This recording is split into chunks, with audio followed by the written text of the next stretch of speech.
I bought the Bosch PBD40 pillar drill or drill press about 6 months ago. I did a first look video when I got it, and I just wanted to catch up and report back now that I've put a few miles on it. Overall, I couldn't be happier with it. As I mentioned, I might in the first video.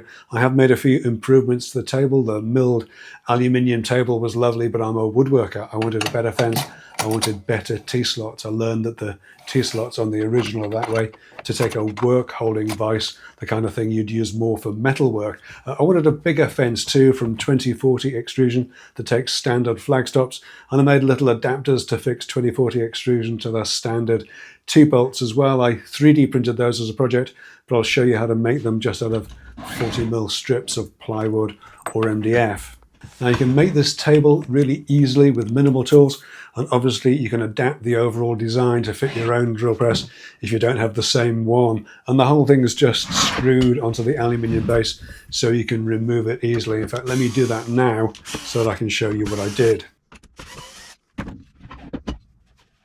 The table is just a piece of plywood. Normally I'd use birch ply because it looks nice in the video, but my local timber yard closed down recently and I haven't found a new supplier yet, so I'm hanging on to the birch ply stocks that I have.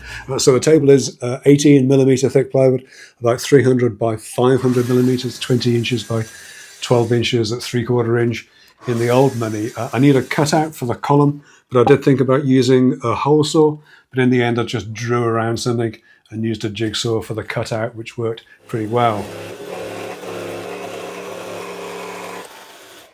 There's a flange at the base of the column that I need to make a bit of clearance for, and you could do that easily with a rasp or a file, but I have a nice cove bit here from Radiant Tools, and I'm using this for some slightly different draw fronts. I'll get to those in a future video, but this bit was just the right size for this and gives enough clearance around the flange for the plywood table to sit back fully.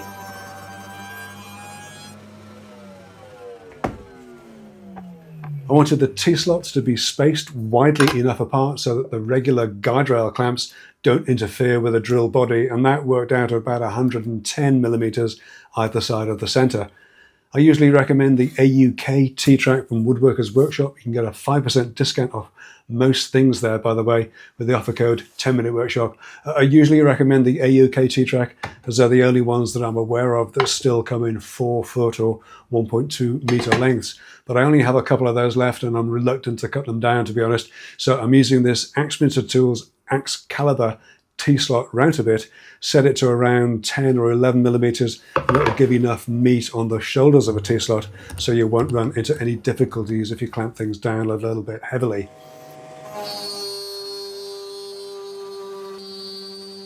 The bit cuts really cleanly in a single pass. If you're using a smaller router, I'd consider making 2 passes, the first with a straight bit, just to clear out most of the waste. And the T-slots only need a little bit of sanding afterwards, as I've cut across the face veneers in the top. You wouldn't get that with birch ply, I tell you. If you don't have a router, then you can always make the rebates by cutting up 12mm sheet for the T-track to sit into, like I did with the DIY MFT. Or like the old drill press table makeover, make the T-slot yourself by using strips of 6mm material. With the T-slots cut, I want to get the table fixed down so it's off with the column, and then I can flip it over and square up the plywood table to the aluminium base.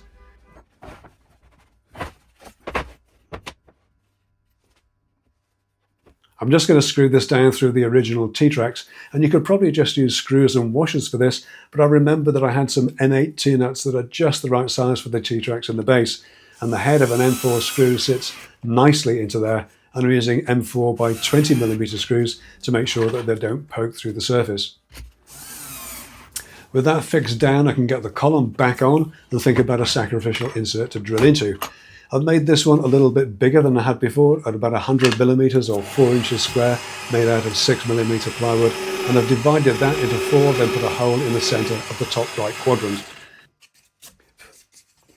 I've pinned it in place on the table. You can just use the drill bit if you don't have the pin the right size. And with that squared up, I can put a framework around the insert, ready to route out the recess.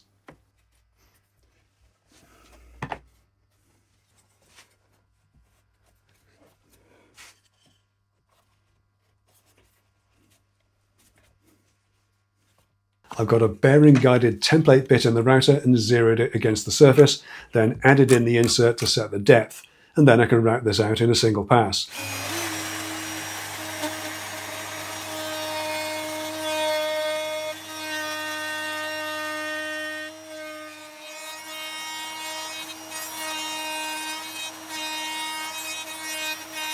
If you don't have a router and you're building this up out of 6mm and 12mm sheets, then I showed you how to do something similar in the previous makeover on the old drill press, so be sure to check out that video for the full details. So that's looking pretty good. It's a little bit tight to get the chisel in there to square up the corners. I do have a corner chisel somewhere, but I get through it and the insert fits pretty well. If you need to, you can fine tune it with a little bit of sanding, and I've cut off one corner of the insert to make it easier to remove. You can have a variety of inserts. This one will do the common 4-bit sizes that I have, 20, 25, 30 and 35mm, and then there's the standard one with a 5mm and 8mm and whatever comes next. It could probably do with a bit of sanding down, to be honest, but let's just get the fence fitted. Standard 2040 extrusion that takes an M5 T-nut works well. This one is the Bench Dogs fence, and I wanted a simple block to connect the M8 T-bolts to the M5 T-nuts in the extrusion. As I said earlier, I 3D printed these and the little knobs to go with them. I'll have more to say about the whole 3D printer journey in another video that's coming along soon. But you can easily make something similar just by drilling an 8mm hole through the center of a 14mm piece of plywood or MDF. Then adding it to a strip of 6mm with a dab of CA glue, and drilling a couple of 5mm holes to line up with the extrusion. You can either put those holes into the 6mm fascia if you want to space them out a little bit away from the T-slots, or you can drill directly through the adapter body. Just make sure you're to one side of the 8mm hole that you drilled earlier on. Then you can just fit an off-the-shelf M8 by 50mm T-bolt. This one is from UJK. Fit that through the body, put an M8 by 30mm female knob on the top, and fit it to the fence with a 5 by 30mm male knob into an M5 T-nut. If you're putting the M5 knob through the 6mm fascia, you can't have more than about 10 or 12mm of shank on the knob, so you may need to cut that down or use a washer or boss at the back. All the hardware's available online, and I'll put links to the ones that I used in the description.